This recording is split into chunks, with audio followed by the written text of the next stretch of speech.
You talk about the privacy of your relationships, like with Wayne and everything else like that.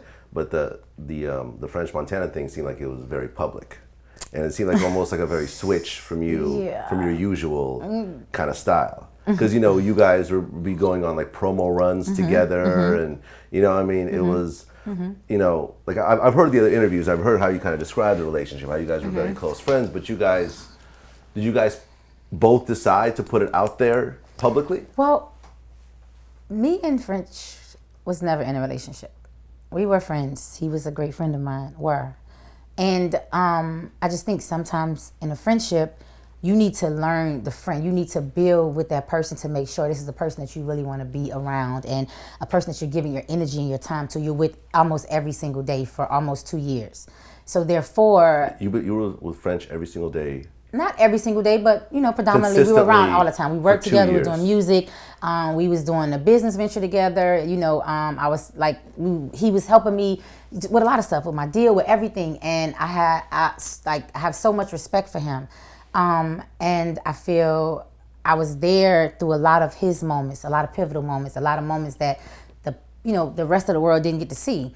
Yeah. So, I mean, I know French. Me and French go back before when he was still doing DVDs like I was. Okay. You know what I'm saying? Okay. Yeah, so we were like, he's a great person to be around. He's really sharp, really smart in the studio. Yeah. So the energy that he brought to me, it was very uplifting. And I was in the studio doing my mixtape, and he was there, and he executive produced it, and we just kind of like had this bond, like this chemistry, and it went on and it went on and it went on. But being with him, taking pictures, being to events, I'm on tour with you, I'm here, I'm there, you're in Miami, I'm in New York. It was more like, his friends, my friends. We're together all the time. He's in Miami, I'm in New York. You guys had keys to each other's places. Now I'm on his tour. Well, the thing is he'll come to Miami, he come to my place. There's an elevator that lets you right up to the place. Never question him, never tell him he can't come. They send him right up. I got keys to your house. I came to New York. I came to help you get situated, and as a friend, I'm doing my part as a woman, as a friend, to make sure you're okay and you're good. We never said that you're my man, I'm your woman. That never was the case, ever was the case. Well, because at the time when I met him, I guess maybe it would be maybe, I don't know, I would say almost a year, he was going through his divorce. And I didn't know he was married at first. So when that came about, and I was like, whoa, married, hold up. But it was like, no, separated, about to get divorced, going through the process. I'm like, okay, cool. So now let's pause, because that's still entitlement to something. Yeah. So let's just make sure you're clear on that. Besides, you have a child, and you want to make sure everything is smooth.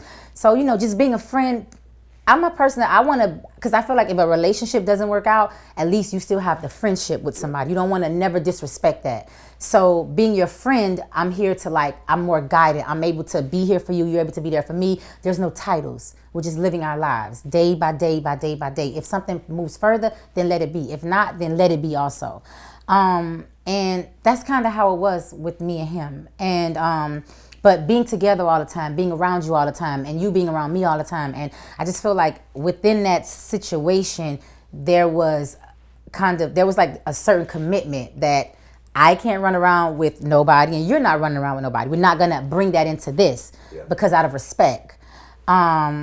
So that's just kind of how it was, and I just feel like as a friend, it's just a certain way you handle situations, and out of respect, there's certain things you do not do. If you decide to parade around with someone new, you should say, listen, we're still friends, we cool, but I'm gonna go do this over here. And that's fine with me. I don't have no issues with that whatsoever, because there's no titles between you and I. Well, you introduced French to the Kardashians. No, I introduced him to the sister and the mother at a Kanye West concert. To Khloe and... To Kim. And her mom. We were going into a VIP area. It was a whole bunch of people there, a whole bunch of artists. It was Kanye's VIP, and we were going up, and I saw her, and they come, and we came back, and we sat right there, all of us together.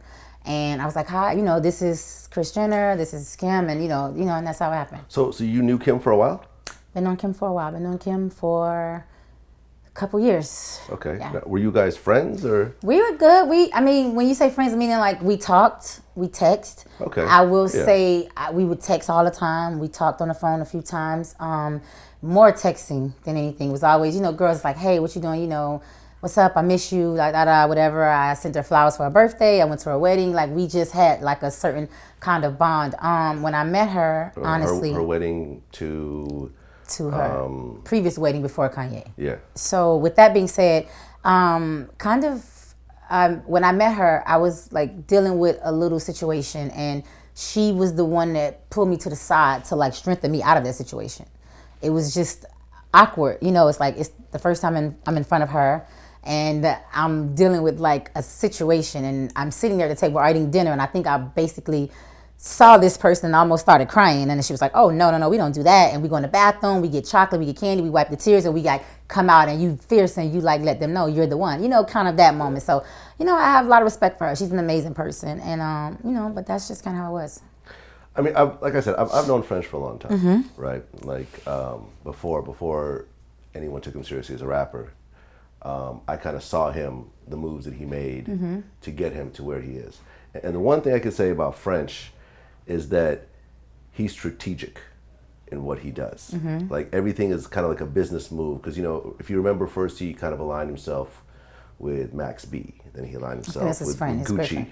You know, I mean, remember he was part of, like, kind of like. See, I don't know that part of him. I know about Max. And then with MMG, like, you know, I mean, I kind of saw him sort of, you know, and then, you know, line himself with Diddy and stuff like that. Okay. Do you at all feel that the Khloe thing was a strategic kind of business move in a way? I really don't know. I honestly really don't care. Like, I don't really, like, I've heard different stories about him, and, like, back in the whole DVD era, the whole thing. I've actually saw some of the DVDs, and I was like, you did DVDs? Like, how did you do that? Like, I'm looking at you editing your videos and editing, like, the stuff, and I'm like, how do you know how to do that? Like, and then it was the thing, oh, you don't know. He was, like, the DVD king of New York and the this, and then I was like, oh, okay, wow. So, and I don't know too much of how, you know, the people that he was around, how he moved like that. I kind of came in on the intel of it, like him and MMG, and, like, Ross is my man. So I know that. I didn't really know previous before that. Right. No, because I remember he showed up on Waka Flocka's album. See, I didn't know that. Yeah, and he was at one point managed by Waka's mom. Okay. I remember hearing stuff about that with him and the whole, you know, him and Waka's cool, him and Gucci's cool. I remember that, but I don't really know depths of the story about it, because I wasn't really following too much of it. I mean, but now that the whole thing happened with Khloe, are you and Kim still cool, or did I haven't spoke to her. I haven't talked to her. I haven't saw her or anything like that. I don't have anything against her. I don't have anything bad or negative to say about her. To me, she's amazing, you know, and that's just the end of that. That's it.